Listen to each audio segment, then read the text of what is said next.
48 घंटे के बाद ट्रंप और पुतिन की होगी महामुलाकात। पूरी दुनिया के सामने नोवेल करते फिर रहे ट्रंप। पाकिस्तान में आजादी के जश्न में हुई अंधाधुंध फायरिंग।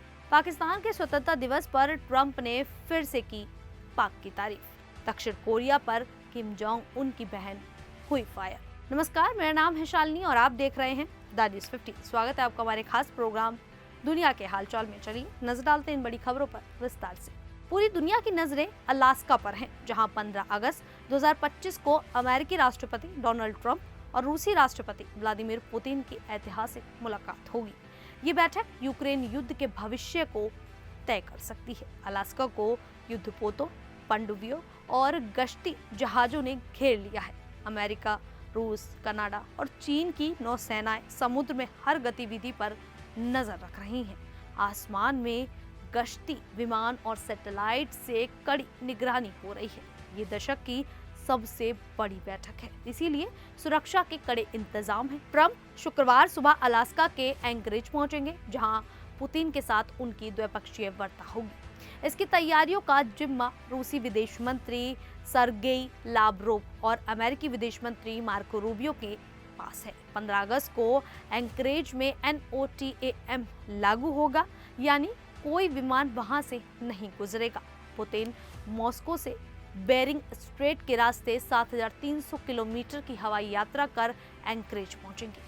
यह रास्ता इसलिए चुना गया क्योंकि रूस का पूर्वी हिस्सा अलास्का से सिर्फ 81 किलोमीटर दूर है। इससे पुतिन रूसी हवाई क्षेत्र से सीधे अमेरिकी क्षेत्र में प्रवेश करेंगे बिना अंतर्राष्ट्रीय समुद्री सीमा पार किए। यह उनकी सुरक्षा के लिए सबसे सुरक्षित रास्ता है। ये मुलाकात यूक्रेन के लिए अहम होगी। वहीं डोनाल्ड ट्रंप का दोहरा चेहरा दुनिया देख रही है। वे भारत को रूस से तेल न खरीदने का दबाव डालते हैं और टैरिफ बढ़ाने की धमकी देते हैं, लेकिन रूस से ज्यादा तेल खरीदने वाले तुर्की और चीन पर नरम है।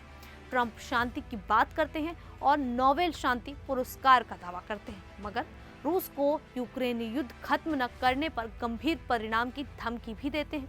उनकी जमीन से भारत को भी परमाणु युद्ध की धमकी मिलती है।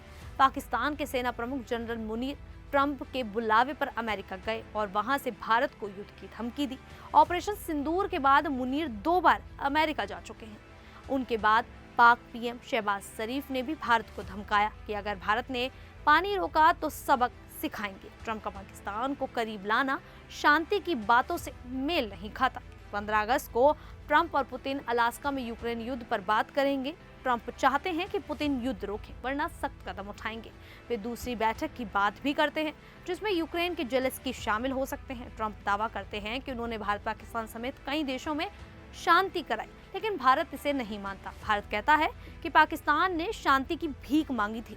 ट्रंप की नोबेल की चाहत साफ है, लेकिन भारत ने उन्हें नामांकित नहीं किया। वहीं पाकिस्तान ने 14 अगस्त 2025 को अपना स्वतंत्रता दिवस मनाया, लेकिन कराची में जश्न के दौरान दुखद घटनाएं हुई। आज़ादी का उत्सव मनाते समय हुई फायरिंग में एक 8 साल की बच्ची, एक वरिष्ठ नागरिक और एक अन्य व्यक्ति की मौत हो गई। जियो न्यूज के अनुसार इस हवाई फायरिंग में 64 से ज्यादा लोग घायल हुए। ये फायरिंग पूरे शहर में हुई, जिसमें अजीजाबाद में बच्ची और कोरंगी में स्टीफन नाम के व्यक्ति की जान गई। पुलिस ने बताया कि लियाकताबाद, कोरंगी, लियारी, महमूदाबाद, अख्तर कॉलोनी, केमारी, जैक्शन, वाल्डिया, औरंगी टाउन, पापोश नगर, शरीफाबाद, नजीमाबाद, सुरजानी टाउन, जमान टाउन और लाधी जैसे इलाकों में गोलियां चली। अधिकारियों ने इसे लापरवाही और खतरनाक बताया और लोगों से सुरक्षित तरीके से जश्न मनाने की अपील की। पाकिस्तान में स्वतंत्रता दिवस पर हर साल ऐसी घटनाएं होती हैं। 2024 में भी एक बच्चे की मौत हुई थी और 95 लोग घायल हुए थे। पुलिस ने जांच शुरू कर दी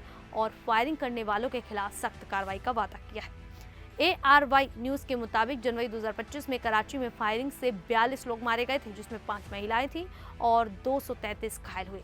पुलिस का कहना है कि ये घटनाएं आपसी झगड़े, निजी दुश्मनी या डकैती का विरोध करने की वजह से हुई। वहीं दूसरी तरफ पाकिस्तान के स्वतंत्रता दिवस पर अमेरिकी विदेश मंत्री मार्को रूबियो ने बधाई दी और पाकिस्तान को आतंकवाद रोधी प्रयासों व व्यापार में अहम साझेदार बताया। उन्होंने तेल, खनिज और हाइड्रोकार्बन जैसे क्षेत्रों में साथ काम करने की भी बात कही। ये बयान तब आया जब अमेरिका और पाकिस्तान के रिश्ते मजबूत हो रहे हैं, जबकि भारत अमेरिका के बीच व्यापार और टैरिफ पर मतभेद है। पाकिस्तान हर साल 14 अगस्त को 1947 में ब्रिटिश भारत के विभाजन और अलग देश बनाने की याद में आज़ादी का जश्न मनाता है। इस दिन परेड और बड़े आयोजन होते हैं।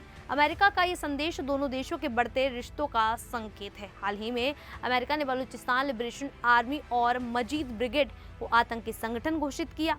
यह कदम पाकिस्तानी सेना प्रमुख आसिम मुनीर की अमेरिका यात्रा के दौरान उठाया गया। अमेरिका ने पाकिस्तान के तेल भंडार और खनन क्षेत्र में निवेश और टैरिफ कम करने का भी ऐलान किया। इसी बीच भारत ने पहलगाम हमले में पाकिस्तान के सबूत पेश किए, लेकिन अमेरिका पाकिस्तान की नजदीकी से भारत में चिंता है, खासकर जब मुनीर ने परमाणु हमले की धमकी दी और रूबियो ने इस पर चुप्पी साधी। ट्रंप ने दावा किया था कि उन्होंने भारत पाकिस्तान में युद्ध विराम कराया, लेकिन पीएम मोदी ने कहा कि कोई तीसरा पक्ष शामिल नहीं था। वहीं उत्तर कोरिया के तानाशाह किम जोंग उन की बहन किम यो जोंग ने अमेरिका और दक्षिण कोरिया पर तीखा हमला बोला है। प्योंगयांग में पत्रकारों से बातचीत में उन्होंने कहा कि दोनों देश सीमा पर लाउड स्पीकर हटाने के बारे में झूठ बोल रहे हैं। दरअसल दक्षिण कोरिया की सेना ने दावा किया था कि उत्तर कोरिया अपने लाउड स्पीकर हटा रहा है, जिसका इस्तेमाल वह दक्षिण कोरिया के खिलाफ प्रचार के लिए करता है। किम यो जोंग ने दक्षिण कोरिया के शांति प्रस्तावों का मजाक उड़ाया और कहा कि उत्तर कोरिया का उनसे बात करने का कोई इरादा नहीं है। उन्होंने साफ कहा कि उत्तर कोरिया अब सीधे अमेरिका से बात करेगा, लेकिन तभी जब अमेरिका उसे परमाणु शक्ति के रूप में मान्यता दे। किम यो जोंग ने दक्षिण कोरिया की सरकार पर लोगों को गुमराह करने का भी आरोप लगाया। दक्षिण कोरिया के नए राष्ट्रपति ली जे म्यूंग रिश्ते सुधारने की कोशिश कर रहे हैं। उन्होंने सीमा से लाउडस्पीकर हटाने शुरू किए, जिससे किम जोंग उन के खिलाफ बयान प्रसारित होते थे, लेकिन उत्तर कोरिया का कहना है कि वह केवल अमेरिका से बात करेगा। उत्तर कोरिया के पास करीब 50 परमाणु हथियार है। अमेरिका चाहता है कि वह इन्हें खत्म करे, लेकिन उत्तर कोरिया इसका सख्त विरोध करता है। किम यो जोंग का यह बयान इस तनाव को और ज्यादा बढ़ा सकता है। खैर, अब इस पूरे मुद्दे को लेकर आप लोग की क्या राय है, आप हमें कमेंट करके जरूर बताइएगा। अभी के लिए इतना ही, फिर हाजिर होंगे ऐसे ही देश और दुनिया से जुड़ी बड़ी खबरों के साथ। तब तक के लिए देखते रहिए द न्यूज़ 15।